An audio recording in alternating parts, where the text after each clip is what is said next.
truly depressed person. Can It Happen Here was the title of more than one book. And now, after reading Bonfire, for the first time, I am truly depressed. And I don't mean the book is depressed, but you make a cogent argument that it may be game over. So let me take that thought and ask you, how could you then be planning to do a trilogy? Who's going to read it? Who's going to be alive? Well, thank you for that introduction, Robert. I really appreciate it. It's very kind.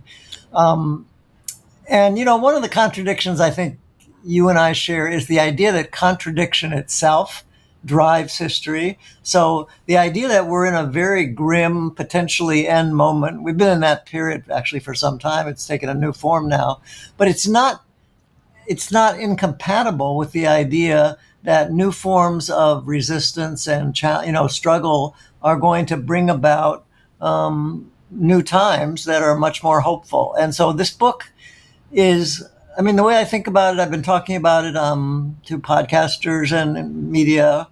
And it is this contradiction of a really grim diagnosis, because the idea of sociocide, which a lot of people haven't heard, but when you hear the word sociocide, most people think of suicide.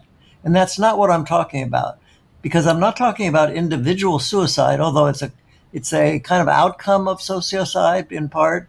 But by sociocide, I mean a process by which society destroys itself, pulls itself apart.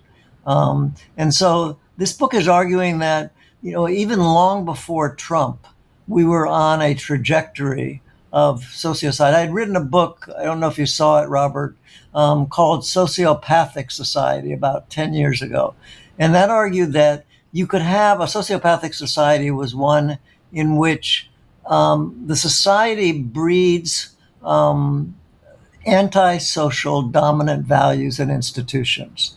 And the idea of a sociocidal society is one in which the sociopathy of society has become so radical and extreme that society itself, the survival of the society itself, is at stake. It's sort of, in a way, for those who know a little sociology, Emil Durkheim, who wrote, in the late 19th century, was writing about the rise of, a kind of breakdown of the forms of solidarity and social cohesion that in modernity, that might, he think, led to both individual suicide. He wrote a book called Suicide, but he saw, correctly, as a sort of social thinker, that individual suicide arose under periods in which people were being disconnected from other people. When you talked about the subtitle of my book, you missed two words, which are broken relations. So the book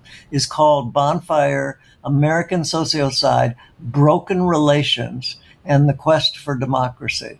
Let me be a little